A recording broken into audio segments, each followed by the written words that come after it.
All right. Hi, Nicole. I'm so happy to be with you today. For our audience, I'd like to introduce you. This is Nicole Cicak. She is the illustrator, designer, owner, and just in general creative genius behind Online Avenue and so many other things. So, Nicole, just thank you for being here. Thanks, Kara. That was such a nice introduction. I've been seriously looking forward to this. We were talking about it a little bit before, but you're like one of my Etsy queens. Very Oh, much that's very keep up with sweet. your work, and I'm so excited to get to share it with people today. So, as any good friend would dive into a new friendship, Nicole, I want to know about you and your background with art and like from square one. So, as a kid, were you, always painting? Like, what? When did that start? Yeah, I was actually always drawing as a kid. I had a sketchbook and I would draw my Beanie Babies and portraits of my grandma. And I just loved sketching as a kid. And art class was always my favorite class in school growing up. So I don't know if I necessarily thought of myself as an artist. I just really liked art when I was a kid. Mhm. But as I got older, I got a lot more into it. So I took a lot of art classes in high school and got a little more into it then. And then in college, I decided to do something practical, and go to school for communications just to get a broad degree. So I took some art classes in college, but not too many. So, of course, when I got out of school, I had wished I had gone to school for something creative and I really missed art. So I ended up going back to school for art direction for a year in Chicago. Wow. And that's how I landed my first job as a graphic designer at Wendy's Corporate in Columbus. And then I left my job 4 years later, and that's when I actually started making art again, when I started freelancing, doing graphic design work on the side.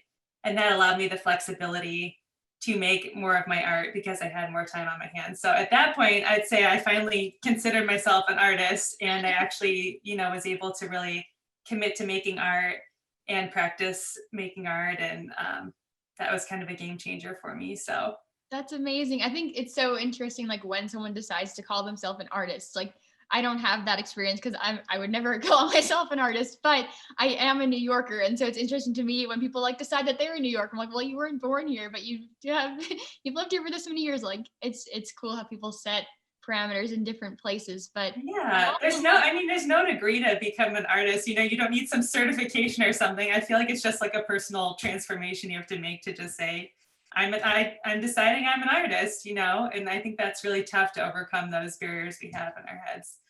and the flip side of it though is like kind of beautiful is that it is accessible to anybody who believes it, who wants to, who espouses it, who defines it in a way that resonates with them. And so I love that part of it, and it a certainly deserved title for you.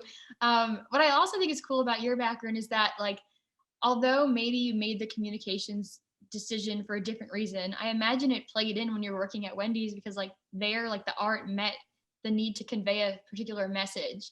Did you feel like there was some transferable like learnings, or did you see that come into play at Wendy's? Yeah, I definitely don't regret the communications background. Actually, I'm happy I did it that way because I think had I gone to art school, I might have been pigeonholed as an artist a little bit or influenced too soon. But I definitely found communications helped in my corporate job and even in freelancing. I mean, it's been a huge, uh, I feel like it's been a great skill for me to have to be able to talk with clients because I know a lot of creatives, who might have went to art school might lack that aspect. So I think it's helped me a lot throughout my career. So don't regret it, but it was just a roundabout way of getting, to the art aspect of my life. So Yeah, I think so. Your time in Chicago is really cool to me. Did you grow up in Chicago, or was that your first time living there? I did. I moved around a lot as a kid. We lived in Buffalo and Phoenix, but we ended up settling in Chicago when I was in middle school. So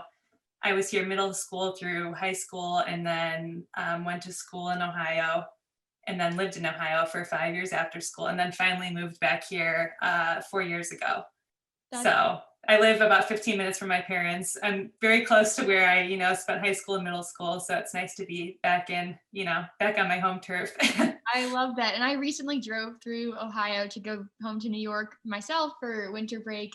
It's the most festive state I've ever been to. I feel like I could see the holiday lights radiating from the highway. I was just very impressed. Oh, it's so great. Yeah, Ohio's a great place. I love it so much. I would have stayed there if my family had been there. So yeah, it's a beautiful place to live. But That is yeah, I so, want to be closer to my family. So I get that completely, and that's so special. So you're in Chicago. You had just gotten this degree as in art directing. yeah. What does that mean? So it's more of a focus in advertising. Mhm. So I had thought I'd go work at an ad agency as an art director afterwards, but they actually ended up having a graphic design program, and I didn't do that one. But I had taken some classes in Adobe there, and ended up getting a job in graphic design and not going into advertising. But yeah, it's usually a focus in advertising where you would art direct an ad campaign at an ad agency, and it's not as much hands-on, I guess, as graphic design. So So, is that one of the reasons that you chose graphic design then over the art directing, was like that tangible component, or I wonder I how. think I kind of more just fell into graphic design. I came out of school during the recession, so there weren't a lot of jobs. So I was just pretty much looking for anything that was creative. But I'm glad I ended up on the corporate side versus at an ad agency, because usually, I'm sure this isn't true of all ad agencies, but a lot of my friends who ended up at ad agencies had uh, their jobs were really taxing and long hours, whereas I had a great job, working in corporate at Wendy's. It was great work-life balance. So I'm glad I ended up on that route instead of in art direction. Yeah, I've definitely heard the same about the agency life. That there's some very glamorous components, but you're certainly paying a toll to be Yeah. experiencing them. I hate to just generalize like that, and just say, oh, ad It's a agencies got lifestyle that. choice. I mean, for some people that works perfectly, and then for some people they would rather a different balance. So Yeah, right. out. But that's so cool to me, like the graphic design at Wendy's. And I saw some of the campaigns you worked on; they were stunning. But what does it mean to be a graphic designer in a corporate setting? Like, do they come to you with a mission and a vision for a project, and then you put their words to design, or like, what is that process like?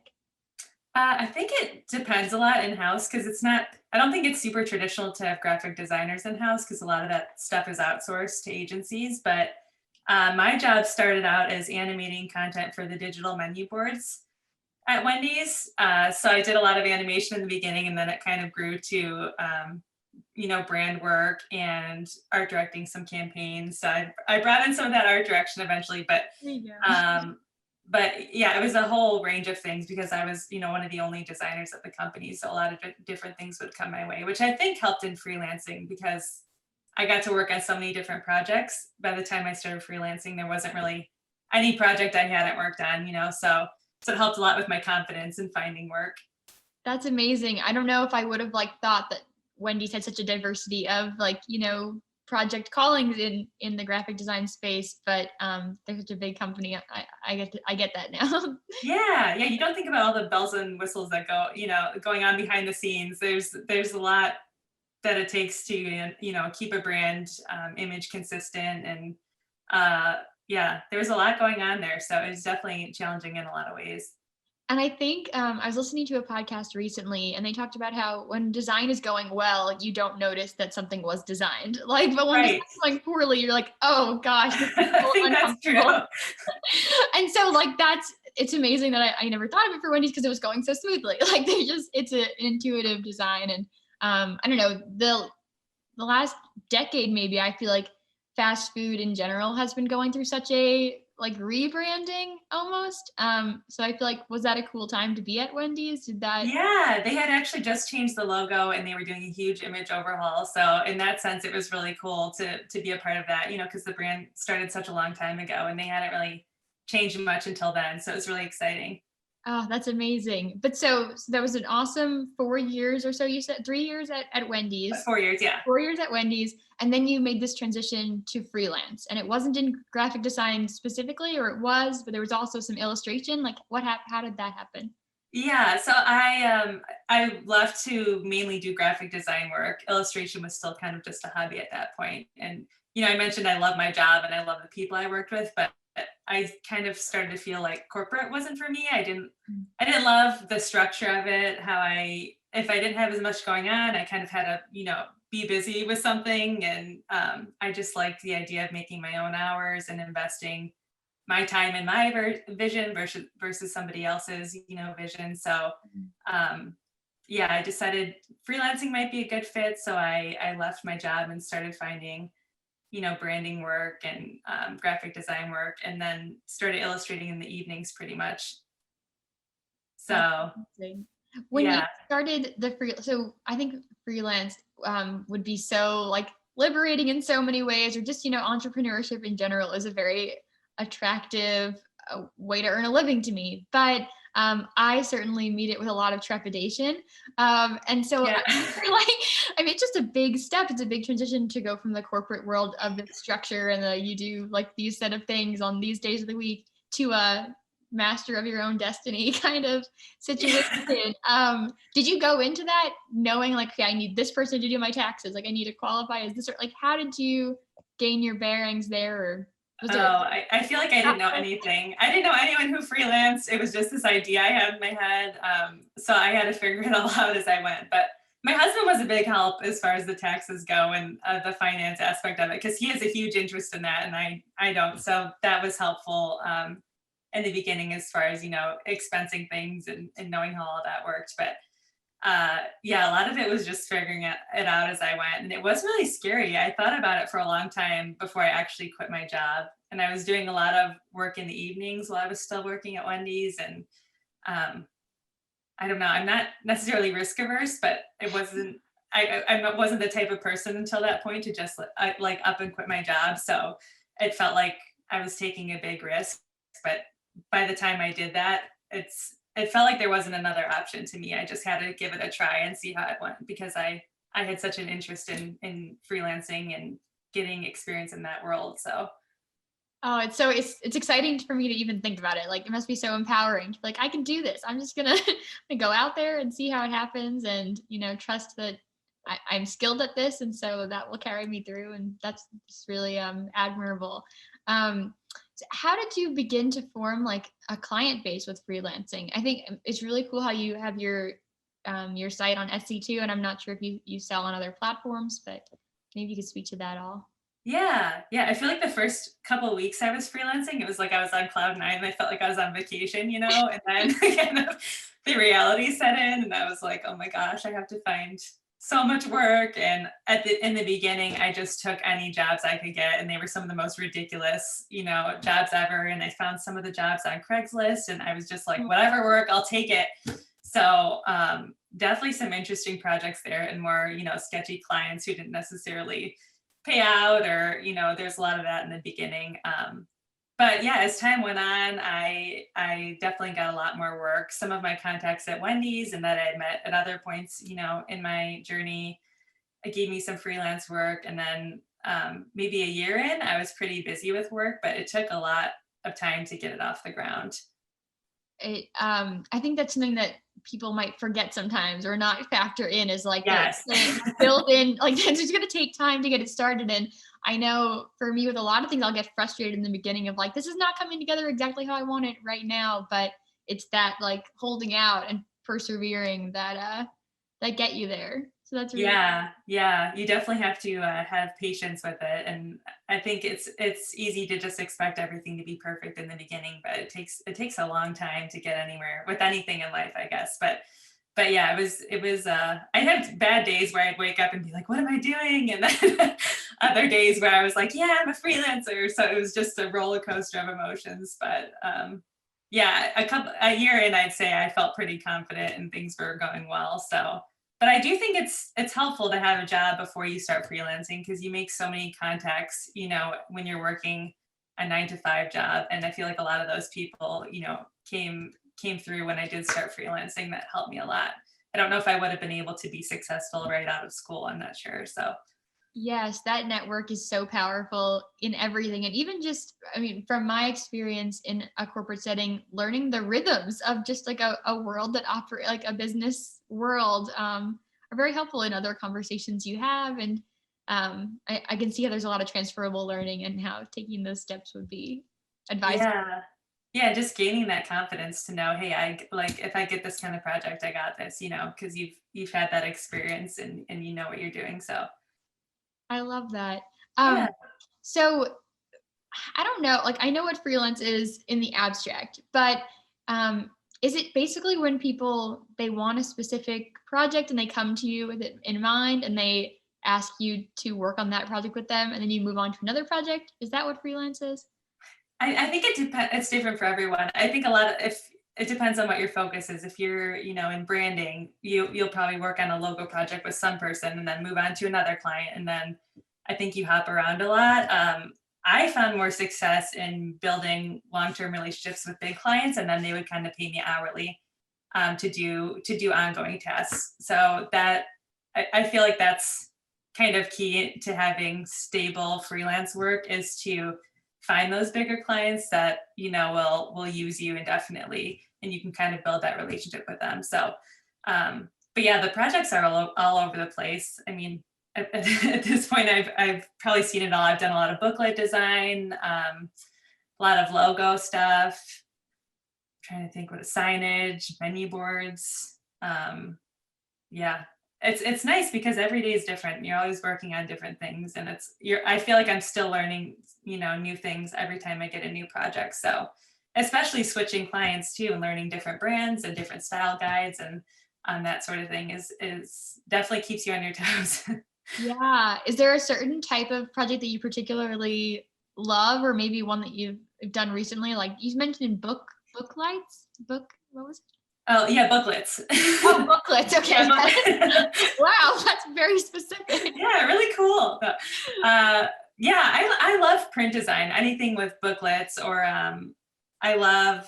I actually did a cool project recently where I redesigned some restaurant interiors and signage for restaurant interiors. So I love when an interior design aspect kind of comes into one of my projects, or I get to use some of my illustrations in one of my graphic design projects. So I think the projects that use many different skill sets are the ones I enjoy the most because I find them the most challenging. So Yeah, I love how you are operating in the graphic design world and the freelance and on Etsy and with illustration. I mean, I think for me too, like my interests are varied, and so to find ways to tangibly exercise all of them and grow in your creativity with them in your day to day is awesome.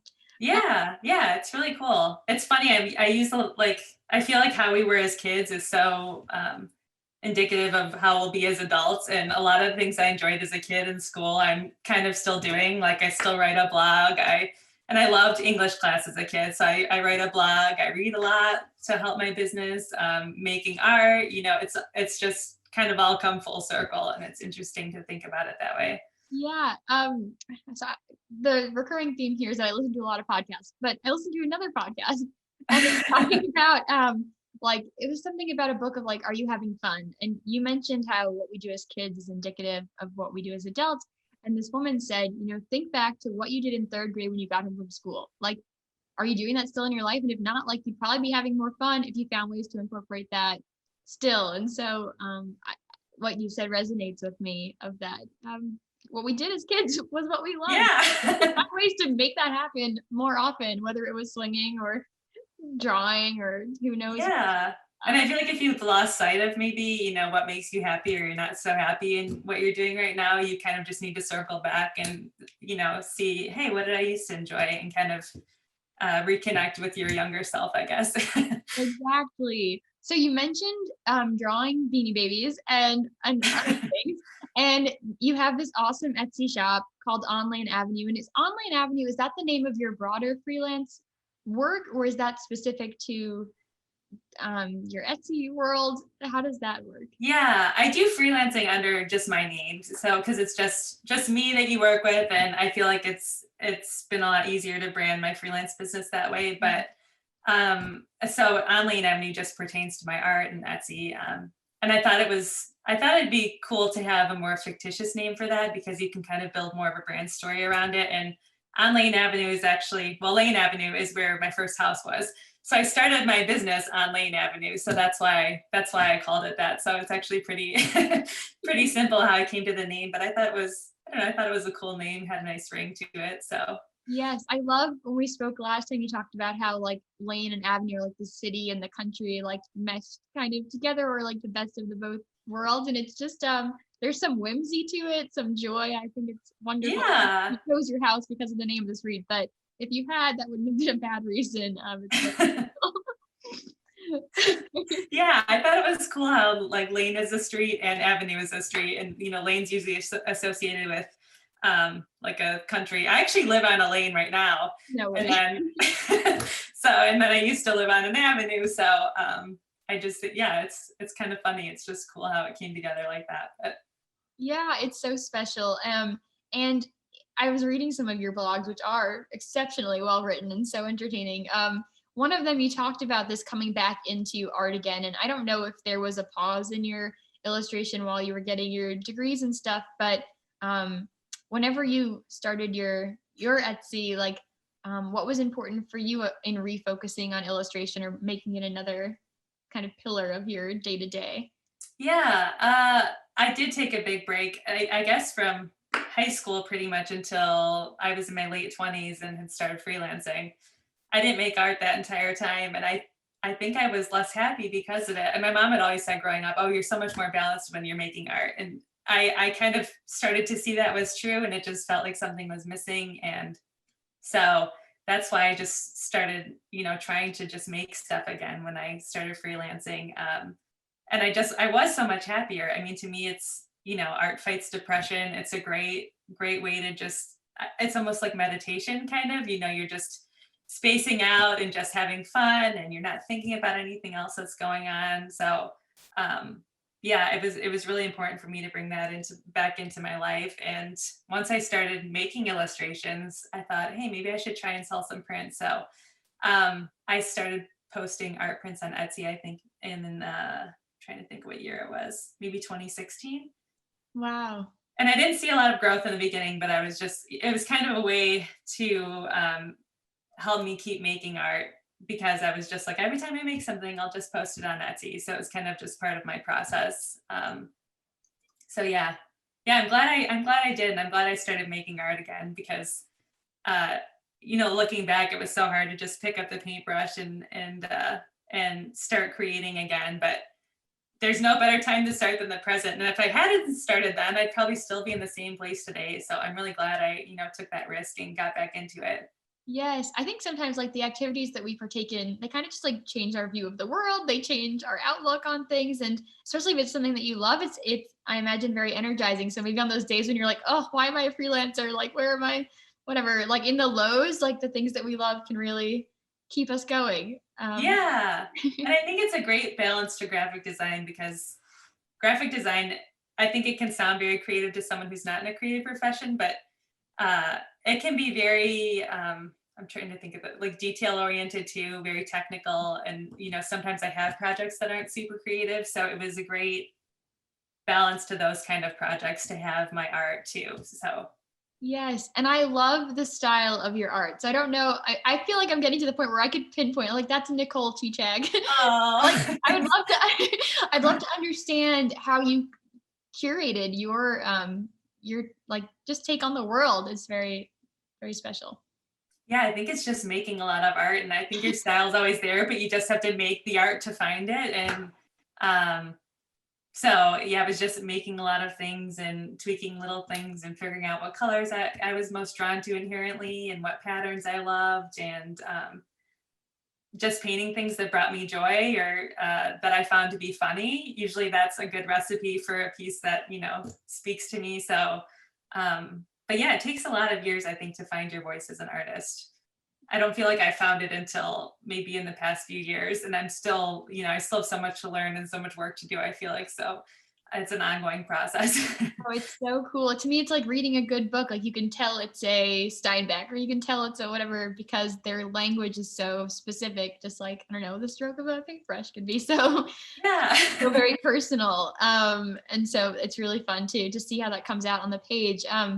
I I've bought a few of your works, and there's some terms that you use in the types of things I order. I'm like, I know it's going to be great, but I don't know what any of this means. So like the I'm not going to pronounce it right either. That word that starts with a G, it's the type of art print.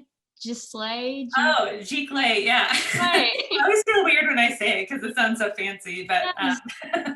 it's basically just a printing process you use to produce artwork. So it's a 12 pigment ink process. So how I paint something using 12 pigments, when it comes out, it looks exactly like how I painted it. Whereas if I tried to print it on my home printer, or on my like laser jet, the colors would be muted. It wouldn't look exactly the same. So it's definitely the way to go as far as colors go. And then it's also, archival, will last for many years to come. It's what they use in museums or art galleries. It's kind of the premier way to print your art prints. That's so is it a sorry, can you say the word one more time? Clay. Giclee. I'm like so nervous to say it. Is it like are you buying a Giclee printer or is there a specific printer for Giclee prints? Like what's the Yeah, you're looking for a 12 pigment ink printer. okay. So it's an inkjet, but it's got way more pigments than your typical printer. So usually like Canon or Epson will have those types of printers that you can buy. I see. And can you buy these at like a Staples or you go to a special store for Maybe they're pretty massive. Like I want to buy a bigger one. The one I have now, I think it weighs maybe 100 or 200 pounds, but they have like 400-pound ones that print a lot bigger. So they're a lot heavier and bigger than a typical printer. That's crazy. And so in your process, you paint the pieces first and then you Yes. scan them. Is that how Yes. that works? Okay. And the paint, is that the gouache? Yeah, gouache. Yeah. Gouache? What is that? So it's basically, are you familiar with watercolors? Just the term watercolor. Okay.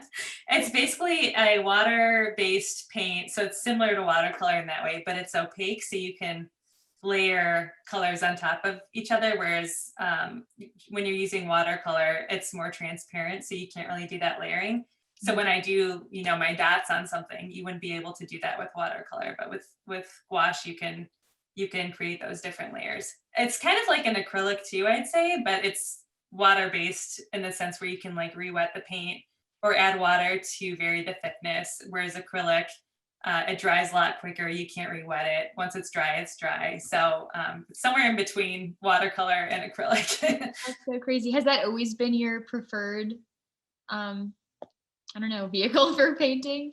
I actually, until a few years ago, I was mainly using colored pencils, markers, and pens. But I felt like that started to hold me back because when I was editing my work, there'd be little specks on the paper and smudges, and it just took a lot longer. And I noticed a lot of the illustrators who I admired were using gouache. So I just gave it a try, and I was a bit scared because I love drawing, and I was like, I don't know if I want to be a painter, Right. but using small paintbrushes, it came so naturally and it just felt like I was drawing. So it really ended up working out for me, and I've used it, for the past couple of years. So That's so cool. You mentioned that you like painting things that make you laugh, things like that. Are there any yeah. other themes or like words that you would associate with what you do? I know I have some of the stuff from like New York. I just saw your the bust with the mask on, which was so whimsical and funny and Thanks. very accurate to the times. But yeah, just wondering. Yeah, I always think about making my work timeless or using vintage references. I love old movies. I love, vintage photos. I love like the old New York, vibe or old Chicago vibe, the 1920s. So whenever I'm making work, I try and pull references from, the good old days.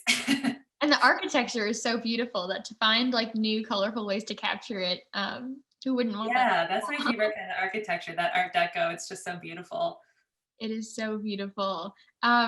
So, and you said some of the artists you admire, or also using the type of paint you were using. What kind of art do you collect, or what do you put on your walls in your house? What are you drawn towards? Yeah, a big variety. I'm definitely anti, generic art. I try and buy unique art, but more recently, a lot of people in my life have been like, you should hang your own art up. And I've had I've been so opposed to that idea because it feels like self-centered or something, or Yeah. I don't know what it is, but I think there's some truth to that. Like if you should hang up your own art in your house. And if you don't want to, then why? Right. So I've been trying to hang up some more of my own stuff in my house more recently, but I still get those weird feelings like, is this something I should be doing? So, but a lot of the art I buy kind of looks, it has a similar look and feel to my art just because it's what I'm drawn to. So, Oh, that's so cool. And I'm gonna ask a little bit of a more technical question now. So like we're on the topic of buying art and selling art. And so um, something that's kind of maybe uncomfortable for me at least is the pricing. Like how do you even begin to decide what to do about that? And how do you decide like this is what I'm worth and it's not more or not less or just what do you do? yeah, that's a tough one.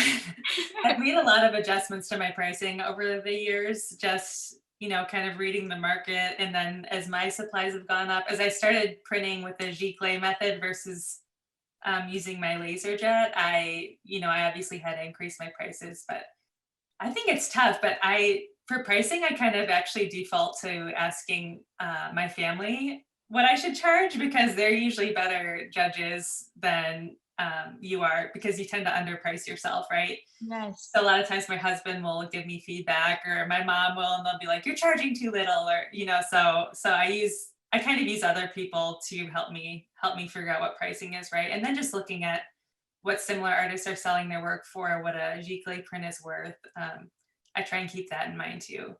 Yes, I love that. And I think what's cool with Etsy is there is that flexibility. So you can be like, okay, like what if I adjust it this way? Like how will that impact people's like interests? I don't know. It's kind of maybe it's a more fun approach to it of like, let's just see what happens. Yeah, yeah. Etsy is great for just testing things and just to see what happens.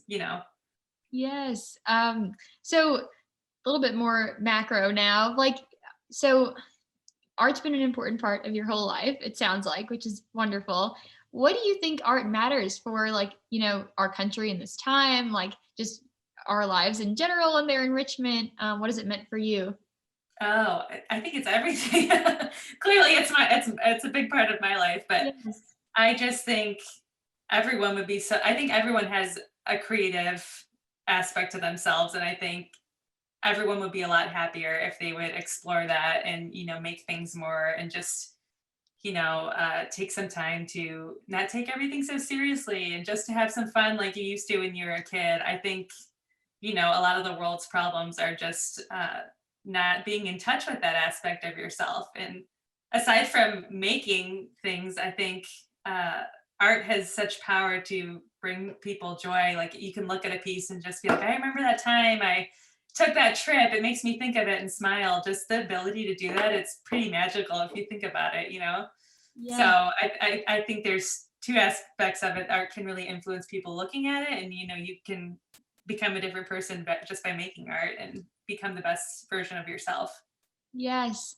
It's like I said, exciting to think about, exciting to view it. And I know for me, just like finding art that evokes joy is something that I would definitely want to fill my house with, because the world's a heavy place right now and always. Yeah. And so I think for our ability to sustain, we need some balance to that and some things that help us to be like, a lot of things are rough right now, but we can persevere, we can find joy in it and find ways to uplift each other in the process, is a great way that art adds value.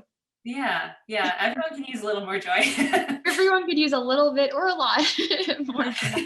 And with how much time we're spending at home these days, I mean, making your space something that makes you happy, I think that's really important. It's crazy because my art sales went up a lot this past year, and then I kept thinking, I'm surprised people are buying art, during these crazy times, and I think people need it. They need something to lift them up and make them feel better. So I don't know. I think it just really has the power to spread positivity. Yes, I completely agree. And Nicole, what do you want people to know about you after they listen to this conversation Oh, about your work? Like, I don't know. That's a tough question.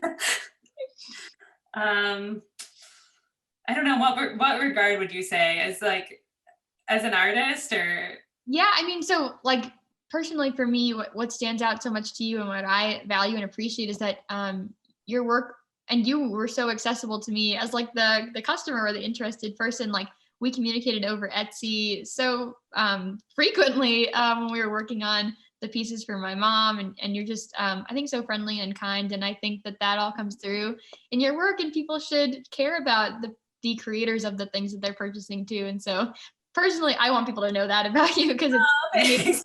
for me. But yeah, just in general, like what are things you're looking forward to, or um, Yeah, I think I'm looking forward to getting to connect more with people one-on-one. It's easy to just kind of be in your cave and make art, and get involved in that process. But this year I'm trying to make a real effort to, get out and speak to other artists. I'm teaching my first class this weekend in person. So I think that should be really cool. So I just want to have more of an impact in that way. And I try and, spread art through my blog. And I just think there's so many people who are creatively blocked and afraid to sit down and make art, or, they used to make art as a kid and they're scared to make it again. And I just want them to know I went through that too. It's completely normal, and you just gotta sit down and do it. And there's nothing to be afraid of. So yeah, my mission is kind of just to, spread art and help people reconnect with that part of themselves. yes, and I'd love to hear more. Can you speak about this class a little bit? So it's for people in the Chicago, in the Yeah, it's north. in Barrington. So people in the northwest suburbs probably of Chicago. I wouldn't think anyone would drive too far, hopefully, but 12-hour drive for me, but if I could, I wish. I would. It's a sketchbooking workshop. So it's actually at the art school I used to take classes at when I was a kid, which is so funny. It came full circle. And when they asked me to do the workshop, I was like, of course, I used to take art classes there. So, but yeah, it's a sketchbooking workshop. It's a couple hours, and it's my first in-person workshop. So we're just going to be going through the basics of gouache and how to come up with ideas, how to get through some of those barriers as an artist. And I think it'll be a lot of fun. I'm excited. Oh my gosh, that's so cool. And so this will probably air after that's happened, but going forward, you post this stuff on your website, on your social media. Are those the best ways to keep track? Yeah. On my Instagram, I usually share this stuff, and on my website. Yeah. I've been loving your social media lately. And I think you had mentioned that this 30 days of art will be like culminating on the day of your class. How did the 30 days thing come to be? I had always wanted, well, I guess I did a 30-day series last year, one of them, but I wanted to do some more of these type of things because I think it really helps you grow as an artist. You have to come up with fresh ideas every day. Yes. It's tough, but I just had this urge to start the new year with a new project, and I thought it would be cool if I did my last painting on the day of the class. So yeah, it's been a challenge, but I've learned so much painting every day like this. It's kind of like a speed track for improving your art, I'd say. Yes, and it's a great behind the scenes for everyone else. And I feel like, to the point of your like wanting to connect with people, that's a wonderful way. And I'm sure if people haven't, that they will be connecting with you more because of those efforts. Yeah, I think that was part of it too. Part of my mission to just get out there and connect more with people is sharing myself making art every day. Maybe will help somebody else feel inspired to, make something. So I feel super encouraged leaving this to try new things, to get comfortable saying French words that I'm not familiar with, and just to find the joy in life and the things that make me laugh and to share them with others. So thank you so much, Nicole, for your time. And I'm so excited to keep looking. yeah, thanks for interviewing me. This is my first real live interview too, so it's a lot of firsts for me lately. Yes. Oh my gosh, you're the role model of firsts. Well, But you've been great. You've been so wonderful to talk to, and I've had so much fun getting to know you. So oh, thank you.